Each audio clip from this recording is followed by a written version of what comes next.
57th Regiment, 300 soldiers, ready! అందరూ వెళ్ళండి. ఆ నరసింహారెడ్డిని 4 ముక్కలుగా నరికి 3 ముక్కలు దత్తమండలాల్లో విసిరేయండి. 4వ ముక్క వాడి తల నేను చూడాలి. Soldiers, advance!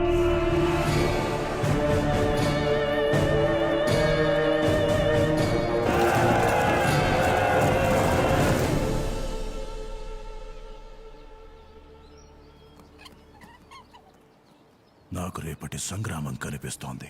నాకు రేపటి స్వతంత్ర భారతం కనిపిస్తోంది. సైరా, ఈ భూమి మీద జరిగిన యుద్ధాలన్నీ ఆధిపత్యం కోసమే. స్వతంత్రం కోసం జరుగుతున్న యుద్ధం ఇది. ఈ యుద్ధంలో నువ్వు గెలవాలి. నా యుద్ధం గెలుస్తుంది. నీలో ఉన్న ఆవేశాన్ని సామాన్యుల్లో కూడా రగిలించావు. పసివాడి చేత కూడా పిడికిలి బిగించే తెగింపు తీసుకొచ్చావు.